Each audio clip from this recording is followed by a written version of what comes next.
In this video, we're going to look at how to interpret sinusoidal functions when it comes to back and forth motion. Here I have a pendulum, and the pendulum swings to one side from its resting position, and then it returns back to its resting position, continues on its way to the opposite side, and then returns back to its resting position. Okay? So this resting position that we see here is represented by the axis of the curve here on the graph.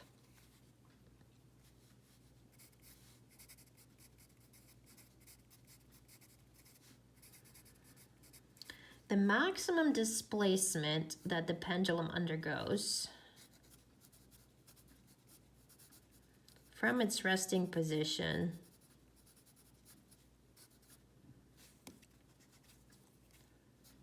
so either from here to here or from here to here, that maximum displacement is represented by the amplitude on the graph here.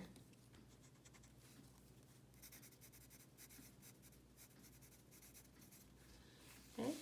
And then the time for one cycle, so the cycle that's being referred to is where it goes to one side, then all the way to the other and back. This is the time for one cycle.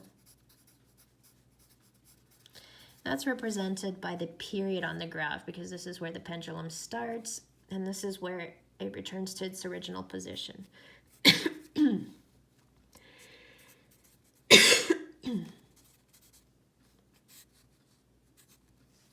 Okay, so this is how the properties are related to an object that's going through back and forth motion. So let's take a look at an example here. This example is on page 370 of your textbook, and it says, Olivia was swinging back and forth in front of a motion detector when the detector was activated. Her distance from the detector in terms of time can be modeled by the graph shown.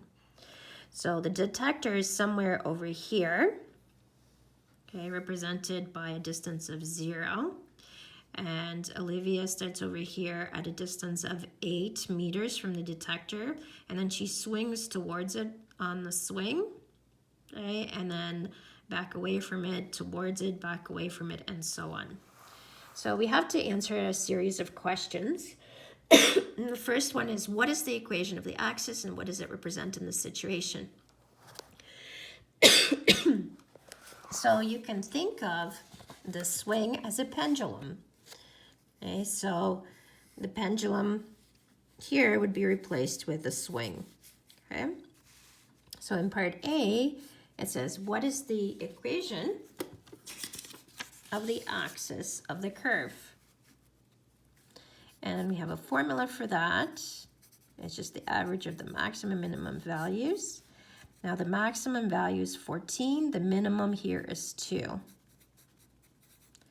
That gives us 16 over 2, or 8.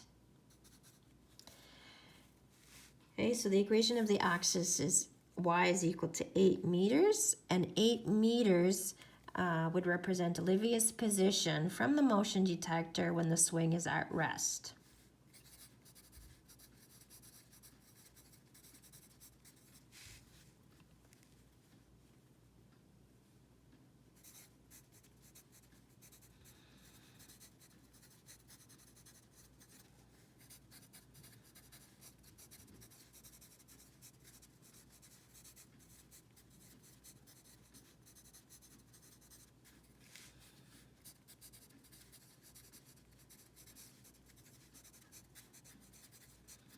Okay, let's look at the next questions. It says, what is the amplitude of this function? So amplitude can be found by finding the difference between the maximum and minimum values and dividing by 2. So using the above values of 14 and 2, we get 12 over 2, or 6 meters. That's the amplitude. The next question says, what is the period of this function and what does it represent in this situation? So we can find the period either by looking at maximum points or minimum points, really doesn't matter. I'm going to use the maximum points. So the first maximum occurs at 3 seconds, and then the second maximum over here occurs at 7 seconds. So from 3 to 7 seconds, that's a duration of 4 seconds. So the period is 4 seconds. And 4 seconds represents the length of one cycle, or the time for one cycle.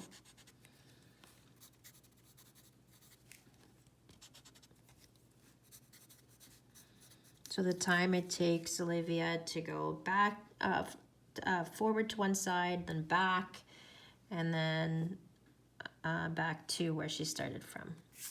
Okay, let's look at the next part. It says, how close did Olivia get to the motion detector? Well, the motion detector is represented by this line here, which is your time axis.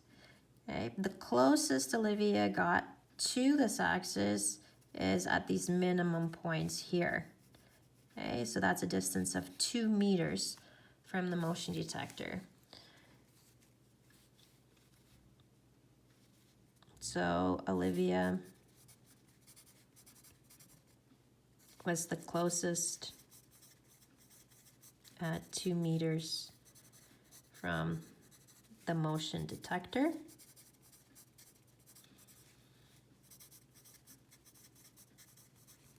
Okay, let's look at E.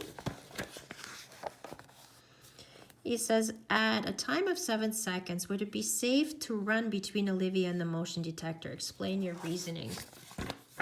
So if we look over here, at 7 seconds, Olivia is 14 meters from the motion detector. This is the farthest that she is away from the motion detector. So in this case, it would be safe to run between her and the motion detector.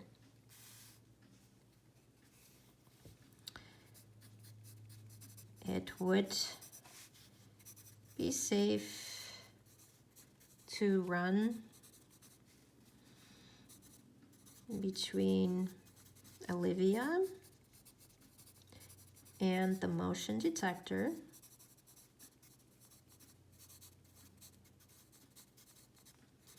at 7 seconds, because that is when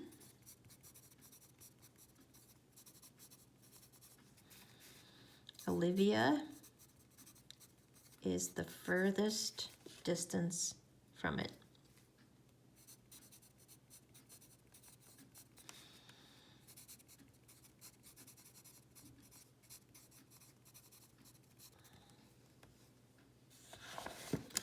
Okay, and then part F says, if the motion detector was activated as soon as Olivia started to swing from rest, how would the graph change? You may draw a diagram or a sketch. Would this resulting graph be sinusoidal? Why or why not? Well, if you're starting from rest,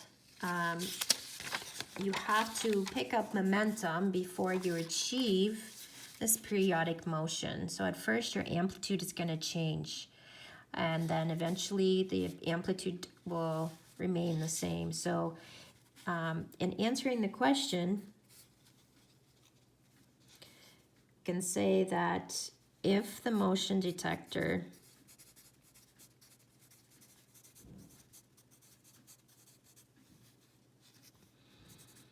was activated as soon as Olivia started to swing from rest, the graph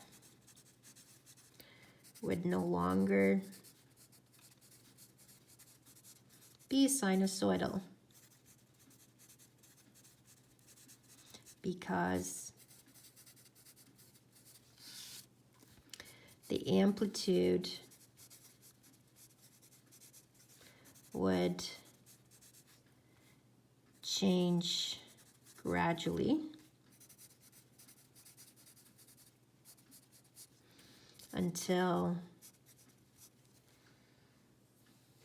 it reached a constant level.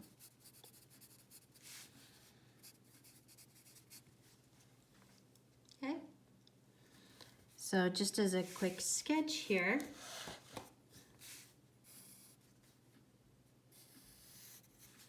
okay, it would start, the amplitude would just gradually increase until